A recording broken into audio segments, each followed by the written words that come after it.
Hi friends, welcome back to your channel. ഇന്ന് ഞാൻ വന്നിട്ടുള്ളത് നല്ല കിഡിലൻ വെജിറ്റബിൾ ബിരിയാണിയുടെ റെസിപ്പിയുമായിട്ടാണ്. അപ്പോൾ ഈ വെജിറ്റബിൾ ബിരിയാണി തയ്യാറാക്കുന്നതിന് വേണ്ടിയിട്ട് ഞാനിവിടെ കുറച്ച് വെജിറ്റബിൾസ് ഒക്കെ അരിഞ്ഞ് വെച്ചിട്ടുണ്ട്. വെജിറ്റബിൾസ് ഒക്കെ നമ്മുടെ ഇഷ്ടത്തിന് എടുക്കാം. ഇതൊരു 2 സവോള അരിഞ്ഞെടുത്തിട്ടുണ്ട്. പിന്നെ 2 ക്യാരറ്റ് എന്ന് പറയുമ്പോൾ ഒരു 100 ഗ്രാം ക്യാരറ്റാണ് എടുത്തിരിക്കുന്നത്. പിന്നെ ഒരു പൊട്ടാറ്റോ, ഇതൊരു 100 ഗ്രാം ഉണ്ട്. പിന്നെ ഇഞ്ചി, വെളുത്തുള്ളി ഒരു ടേബിൾ സ്പൂണൊക്കെ എടുത്തിട്ടുണ്ട്. പിന്നെ ഒരു 4 പച്ചമുളക് ഇതിങ്ങനെ കീറി എടുത്തിട്ടുണ്ട്, അല്ലെങ്കിൽ ഇഞ്ചി വെളുത്തുള്ളിയുടെയും കൂട്ടത്തിലിട്ട് ചതച്ചെടുക്കാം. പിന്നെ ഒരു 2 തക്കാളി അരിഞ്ഞെടുത്തിട്ടുണ്ട്. പിന്നെ കുറച്ച് ബീൻസ്, അത് ഒരു 100 ഗ്രാം ബീൻസ് എടുത്തിട്ടുണ്ട്. അതുപോലെ കുറച്ച് മല്ലിയില, പിന്നെ പുതിനയില. ഈ മല്ലിയിലയുടെ പകുതി മതി പുതിനയില ഇഷ്ടമില്ലാത്തവർക്ക് അത് ഒഴിവാക്കാം. പിന്നെ ഇതിൻ്റെ കൂടെ തന്നെ നമുക്ക് പച്ചപ്പട്ടാണിയൊക്കെ ഇല്ലേ, അതായത് നമ്മുടെ ഗ്രീൻ പീസ്, അത് വേണമെങ്കിൽ അത് ചേർക്കാം. കോളിഫ്ലവറൊക്കെ ചേർക്കാം. പനീറൊക്കെ ഇല്ലേ, അതൊക്കെ വേണമെങ്കിൽ ചേർക്കാം. അതുപോലെ പച്ചപ്പട്ടാണി, ഇതുപോലെ ഇങ്ങനെയുള്ള ഐറ്റംസൊക്കെ നിങ്ങൾക്ക് വേണമെങ്കിൽ ചേർക്കാം കേട്ടോ. അപ്പോൾ നമുക്കിനി ഇത് തയ്യാറാക്കുന്നത് എങ്ങനെയെന്ന് നോക്കാം. അപ്പോൾ ഞാനിവിടെ ഒരു കുക്കർ സ്റ്റൗവിൽ വെച്ചിട്ടുണ്ട്. ഇതൊരു 8 ലിറ്ററിൻ്റെ കുക്കറാണ് കേട്ടോ. ഇനി ഇതിലേക്ക് ഒരു 2 ടേബിൾ സ്പൂൺ നെയ്യ് ഒഴിച്ചു കൊടുക്കാം. ഇനി ഒരു 2 ടേബിൾ സ്പൂൺ വെളിച്ചെണ്ണ കൂടി ചേർക്കാം. നെയ്യ് മാത്രം ചേർത്താലും മതി കേട്ടോ. ഞാനിപ്പോൾ കുറച്ച് വെളിച്ചെണ്ണയും കുറച്ച് നെയ്യും കൂടിയാണ് ചേർത്തിരിക്കുന്നത്. പിന്നെ ഇതിലേക്ക് കുറച്ച് സ്പൈസസ് ഒക്കെ ചേർത്ത് കൊടുക്കാം. ഒരു 2-3 കറുകപ്പട്ട, പിന്നെ ഒരു 3 ഏലക്ക, പിന്നെ ഒരു 5-6 ഗ്രാമ്പു, പിന്നെ ഒരു ചെറിയ സ്പൂൺ ഷാജീര എടുത്തിട്ടുണ്ട്. ഷാജീര ഓപ്ഷനിലാണ് കേട്ടോ. അപ്പോൾ ഇത് ചേർത്ത് കൊടുക്കാം. ഇനി 2 സവോള അരിഞ്ഞ് ചേർത്ത് കൊടുക്കാം.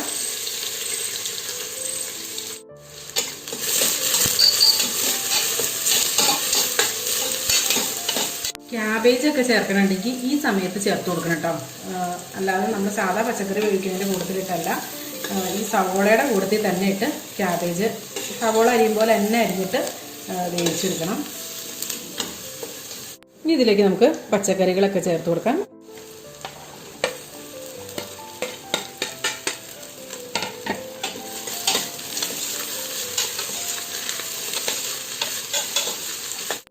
ഇതിലേക്ക് ബീൻസ് ചേർത്ത് കൊടുക്കാം.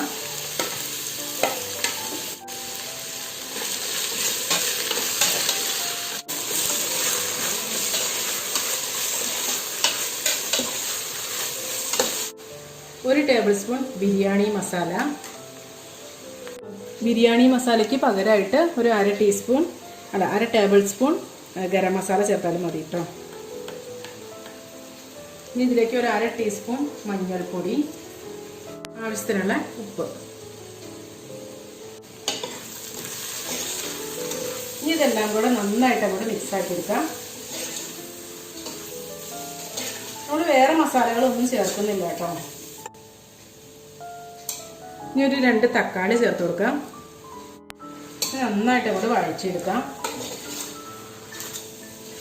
ഈ തക്കാളി ഒന്ന് വെന്ത് സോഫ്റ്റ് ആവാനായിട്ട് ഒന്ന് മൂടി വെച്ചൊന്ന് വേവിച്ചെടുക്കണം. ഇനി ഒരു 2 ടേബിൾ സ്പൂൺ തൈര് ചേർത്ത് കൊടുക്കാം.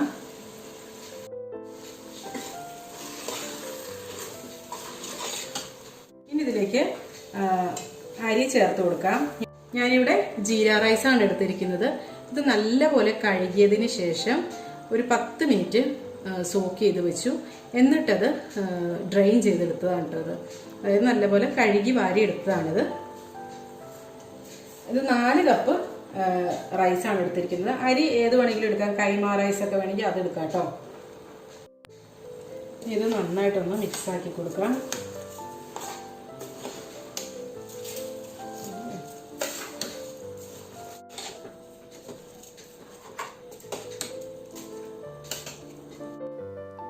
ഇനി ഇതിലേക്ക് 5 കപ്പ് വെള്ളം ഒഴിച്ചു കൊടുക്കാം.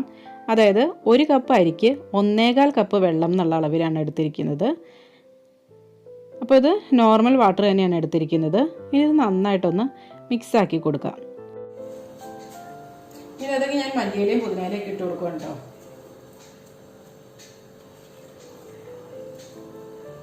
അപ്പോൾ കുക്കർ അടച്ചു വെക്കുന്നതിന് മുമ്പായിട്ട് ഉപ്പുണ്ടോ എന്നൊന്ന് ചെക്ക് ചെയ്ത് നോക്കിയിട്ടുണ്ട് കേട്ടോ. കുക്കർ അടച്ചു വെക്കാനായിട്ട് ഉപ്പ് കുറച്ചൊന്ന് മുന്നിട്ട് നിൽക്കണം, എന്നാലാണ് അത് വെന്ത് വരുമ്പോൾ കറക്റ്റ് ഉപ്പായിട്ട് വരത്തുള്ളൂ.